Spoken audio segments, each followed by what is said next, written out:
delighted to be joined by Jeanette Makings, Head of Financial Education at Close Brothers today. Jeanette will be well known to many of you in the employee benefits industry as a thought leader within the financial well-being space. So today we're going to have a chat about all things financial well-being, but with particular reference to the impact of the pandemic on long-term financial well-being behavioural changes, a topic that was the focus of a piece of research, Expecting the Unexpected, a spotlight on preparing for a crisis, conducted by Close Brothers recently. Jeanette, you have long-standing experience in the financial education aspect of employee benefits, and I expect you must have previously seen key events that have caused different reactions by employees to their finances over time. But I'm wondering whether the pandemic has led to changes that are on a completely different level. And I'd really like you to share your thoughts with us today, your insights on what shifts you've seen over the first year of the pandemic, and perhaps draw on some of the data that was thrown up in the recent Close Brothers research. Great. Thank you, Debi, and it's great to be here.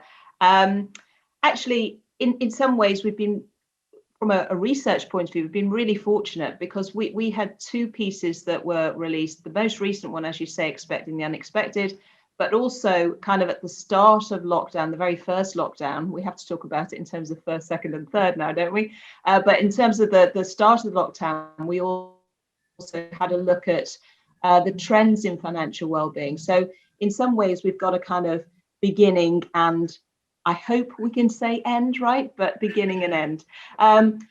But in terms of financial well-being, financial resilience, that ability to be able to weather the bumps in the road, an emergency, a crisis, these are really fundamental and important point of being financially fit and financially healthy.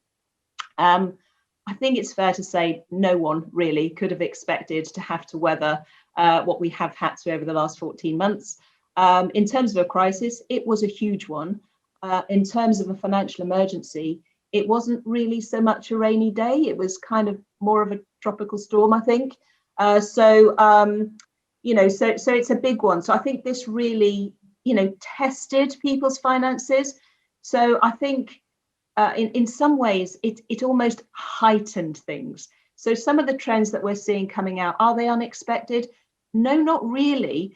But they've almost just taken a color palette and just added vibrancy to it. So that's some of the things that we saw. So some of the impacts that we saw at corporate level, I guess, inevitably, we saw communications and support programs around things like having to reduce pay, workers being put on furlough, some restructures and some redundancies inevitably.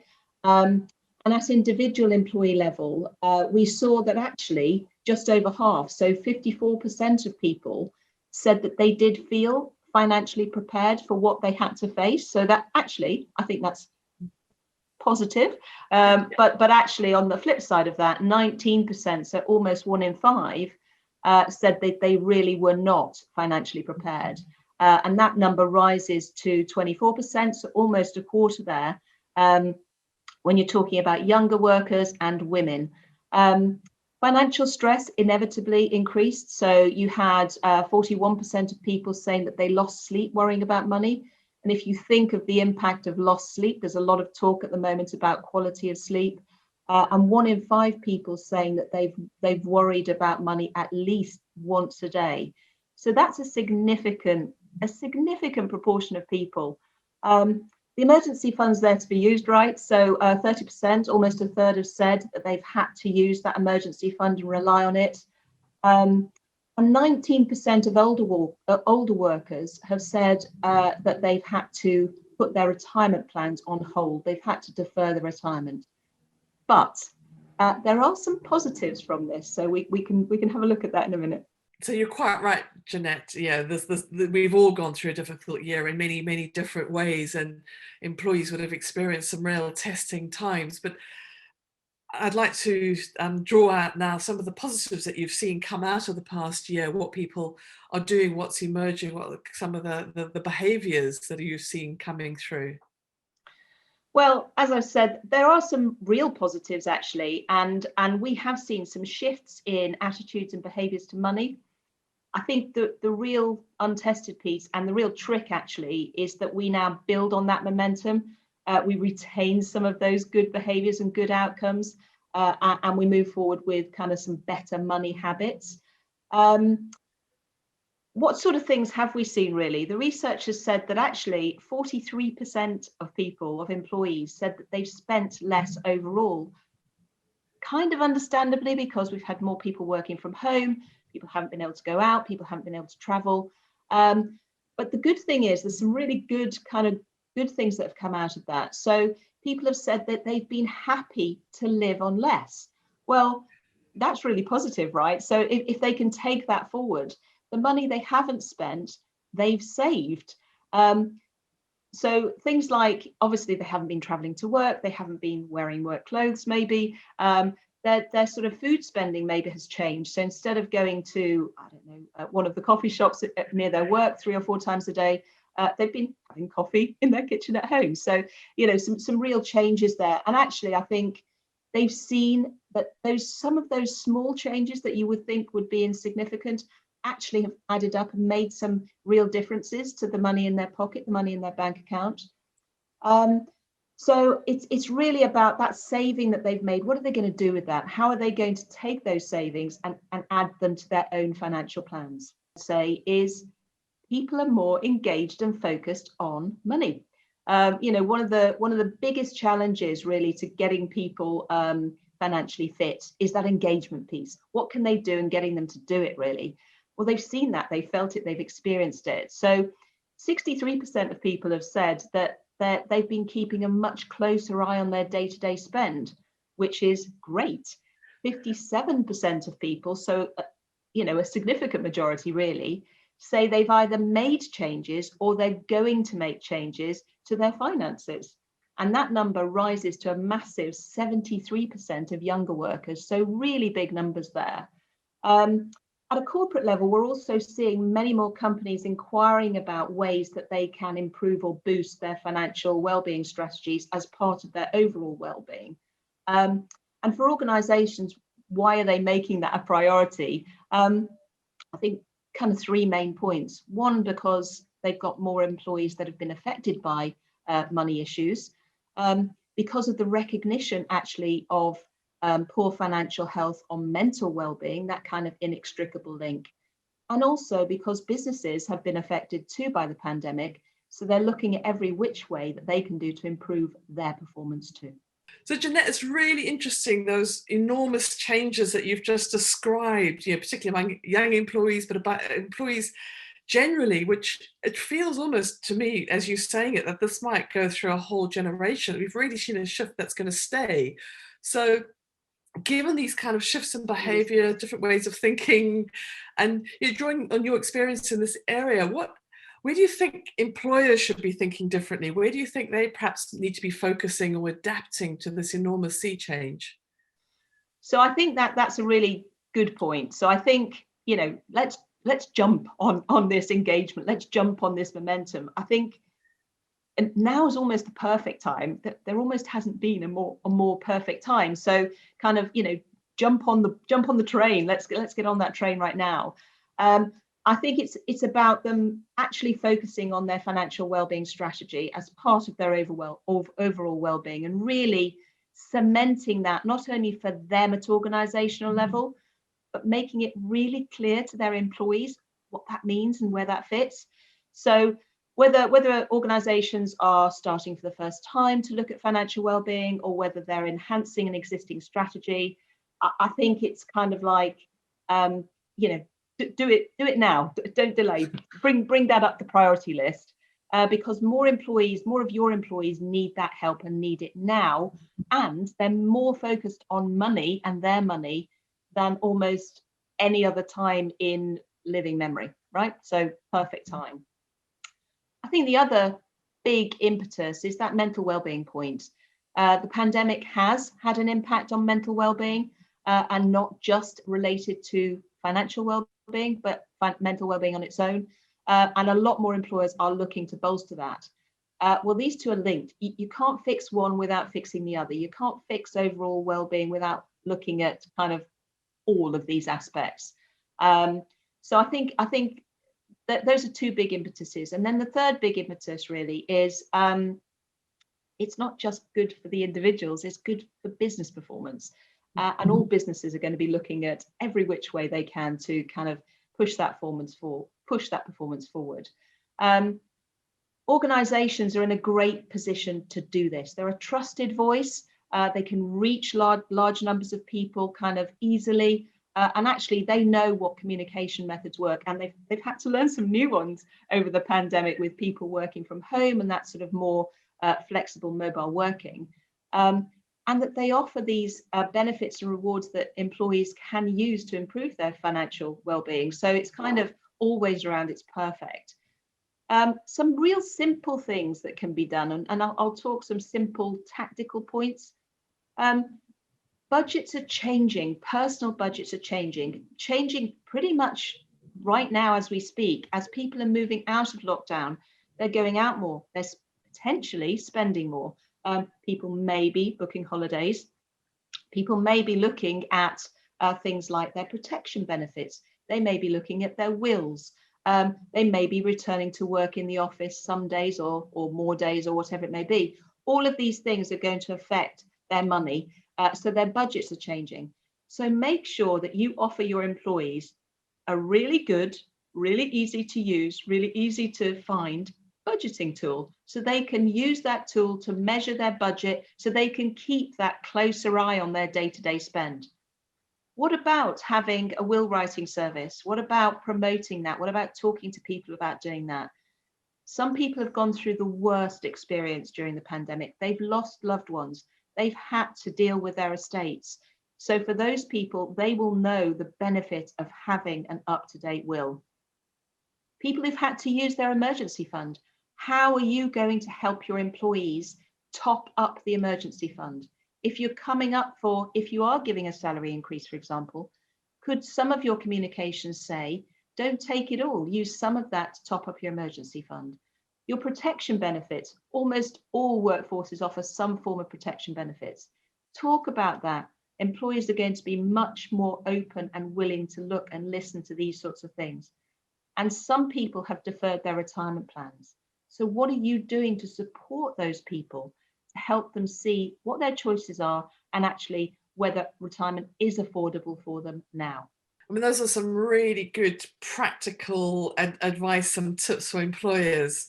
But looking now at that sort of that broader, you mentioned the idea of looking at strategies earlier.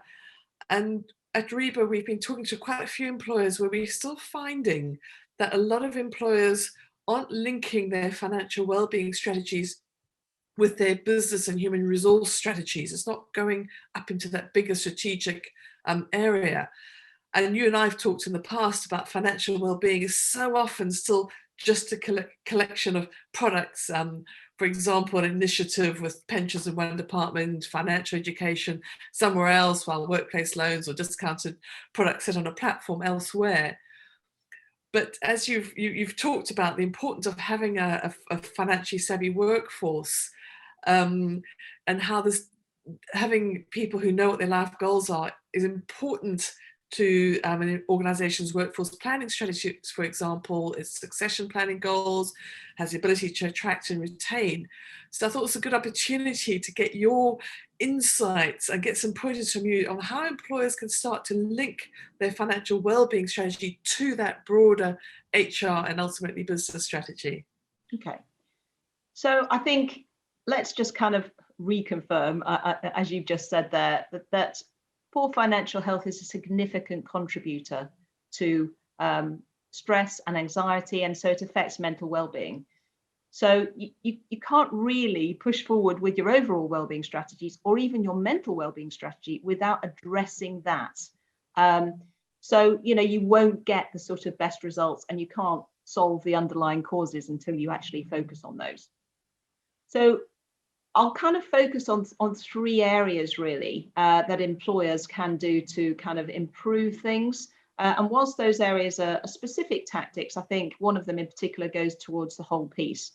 The recent research we had showed that, for example, 19% of people, as a result of the impact on their finances, have decided that they can't afford to retire right now. 19% is a significant number of those older workers. And it won't, what will that do to the workplace? What will that do to that overall people strategy? What will it do to the actual workplace? So it won't just impact those employees, but think about those employees themselves. What's it going to do if they have to continue working rather than choose to continue working? It's a big difference there. So what about their motivation levels? How are they going to feel? Are they going to feel good at work? Probably not as good as because they're going to feel they're having to do something rather than wanting to do it. What's the impact on succession? And what's the engagement of those who were actually ready and waiting and expecting to step into their shoes? Are you going to lose those people? Are you going to retain those people? This sort of thing stems the natural flows and transitions through the workforce. It also impacts the bottom line a bit, because a significant number of older workers are likely to be higher paid. That's the reality of it. So, you're going to get kind of higher reward costs, higher payroll costs, possibly higher health costs, etc. So it's not just you can't just something that you say, well, we've got to ignore that. No, this is something that can be dealt with. So what can be done about it? So there's a relatively simple solution. Make sure that you're providing those in that sort of countdown to retirement and that immediate pre-retirement piece with support via education, guidance, and advice. So if people actually understand their choices, they get guidance and advice if they need it, with tools so that they can see the affordability of retirement. If they've got the reassurance that they can afford to retire, then they will retire. I think we have to remember, people have seen that they've been anxious and nervous about seeing the impact that the market movements have had on their pensions. Of course they have, and their savings, actually, naturally. But retirement doesn't mean accessing 100% of those savings on day one. Actually, those savings are there to last for 20, 30 years. So it's that simple piece of education there actually changes the thinking. So that there's that point. A sort of second tactic really is your financial wellbeing strategy clear to you and clear to your employees? There's some simple things that you can do to make that happen. So does your wellbeing strategy, your benefits booklet, your benefits portal, your communications around benefits, does it show the benefits that clearly can be used to support financial health, mental health, physical health? So employees can go, I understand, I can use those now to make a difference to my personal situation. Kind of the second part of that, if you have a financial education program in place, instead of it being bitty and piecemeal and singular regarding the benefits, does it go across the piece? Does it show how the benefits can be used together? Does it show how your support programs actually support across the piece? And does it really help employees build their confidence and understand how things can be used together and how things relate to them and how they can access them? So that's kind of a second point, really. And then that third tactic is really to kind of positively acknowledge that codependency between financial and mental well-being. Build a bridge between those two. So if you have people like mental health champions or mental health first aiders or financial health champions, do they work together? Have you made sure that in their own areas, in your mental health first aiders, for example, if people are coming and talking to them about financial worries, do they know where to refer them to go and get help? Similarly, if people are worrying about finances and it's affecting their mental health, do those first aiders know how to send them towards the support and programs that can help them on the mental side? It's about really kind of creating that bridge between the two and recognizing that you're going to have people in both camps, really. And if you don't have those champions or those first aiders, it's about giving your line managers those tools. Do they know where to send people if they've got problems? Do they know what support programs you have in place to help those people? So it sounds like financial education and wellbeing is clearly going through an evolution with employers. So it's really valuable. Thank you so much, Jeanette, for sharing what you're seeing happening in our markets, and letting the wider REBA community, learn from your experience and some fantastic ideas and practical actions that they can take. So thanks, Jeanette. It's been a pleasure, Debbie. Thanks for involving us.